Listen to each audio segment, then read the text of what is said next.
What's cooking, folks? Randy here with RTS Mobile Gaming. We are bringing you an absolutely beautiful video today. We are playing the Lord of the Rings Rise to War, and we are doing a recap of the changes to Ugluk, Lurtz, and Ugthak.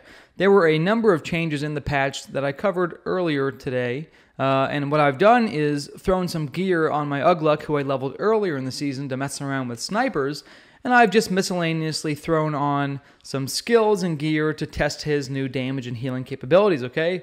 So, the changes to all of the Uruk-hai commanders, if you aren't aware from my previous video, Uruk-hai Elite has been totally reworked. Instead of giving 15% might and speed at max level, it now gives 12% might and 30 defense. I have it at 14 points because my Ugluk is only level 46, so I don't have all my skill points available for this build, and I wanted to max out the heal. The other big change to Ugluk here has been his arson ability. Ugluk and Lurtz both had this arson ability, which is absolutely terrible. And what it did is it gave, it basically meant that he would deal some burn damage after he attacked. And really, you were seeing like a few thousand damage around. It wasn't very effective. This is now giving a big healing nuke to the units. I just ran a test earlier, and it was a 16,000 heal to my alchemists. So the build I'm running right now, I'm training up some berserkers. I don't have any berserkers or snipers alive, so I'm running an alchemist focused build. The crushers are going to gain bonus defense from Ugluk's things as well. And what we'll do is we'll throw in. Oh, I have some snipers alive. I have just enough snipers and berserkers to run. This is great. Look at this. Oh my god, I have just enough to run this build. This is so great. All right, so we're going to run.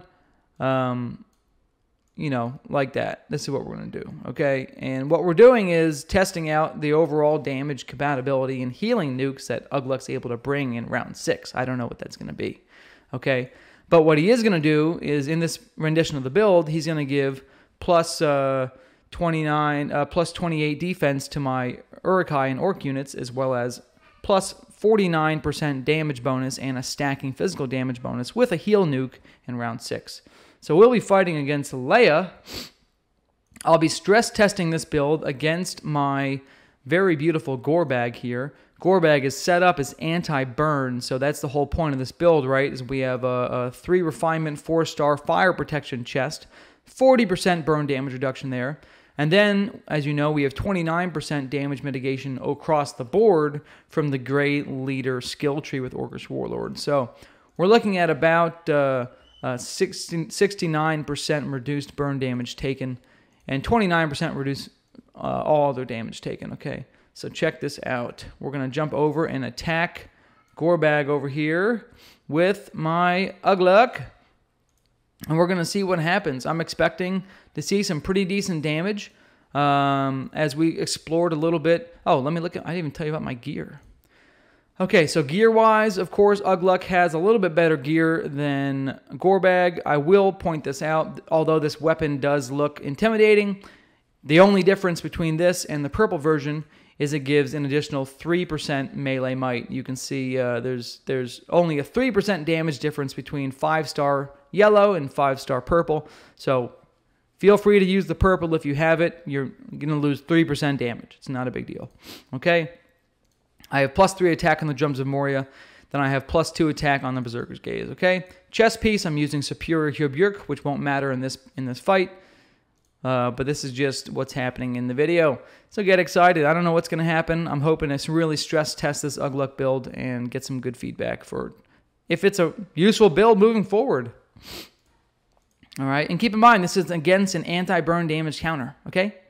Look at that. All right, so healing nuke, 28,000 healing in round 6. That isn't too shabby.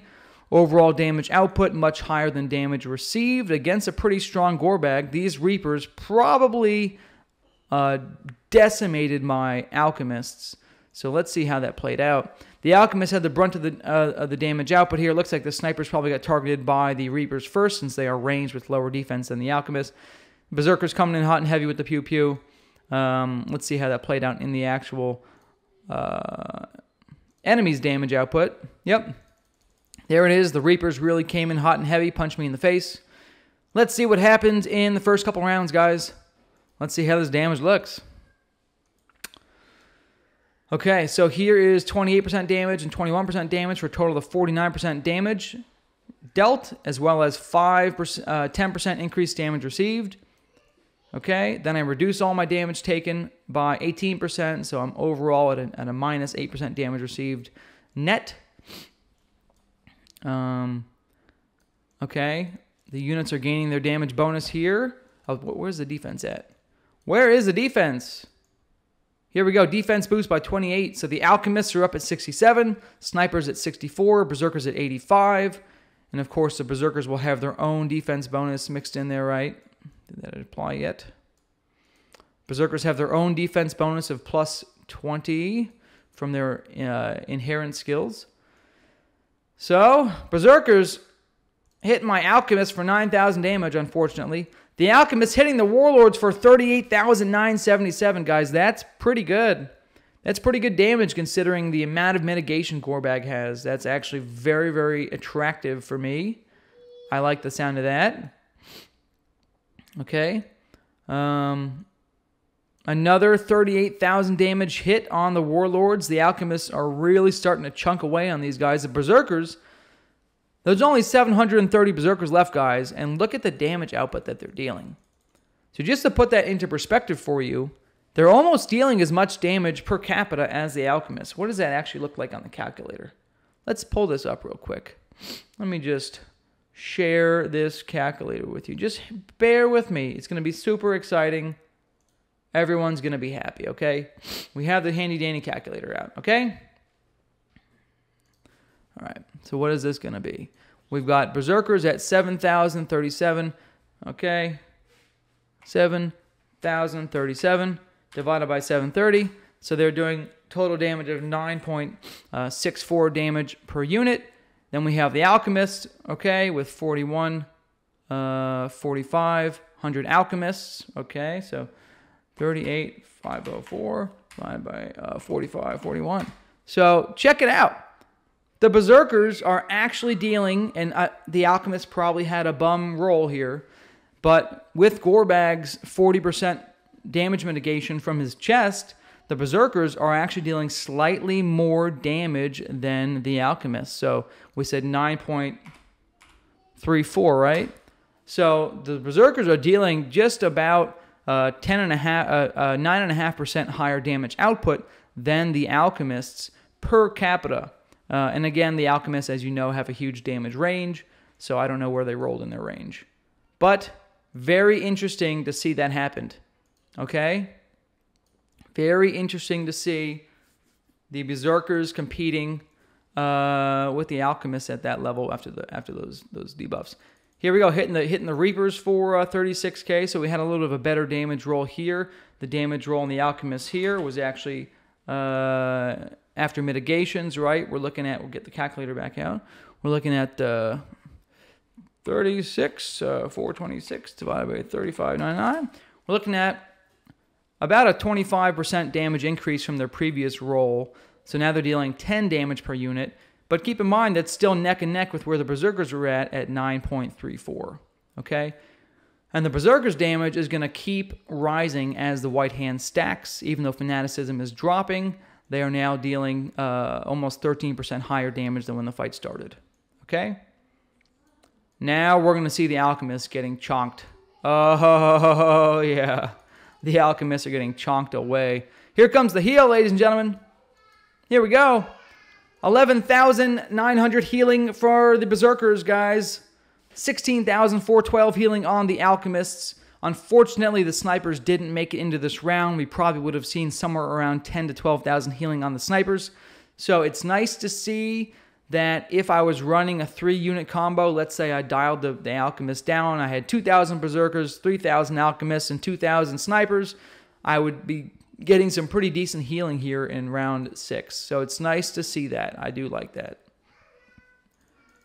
Berserkers are now over 10 damage per unit. They've now hit the 10 damage per unit as their damage has increased. Now they're up at almost 40% bonus damage.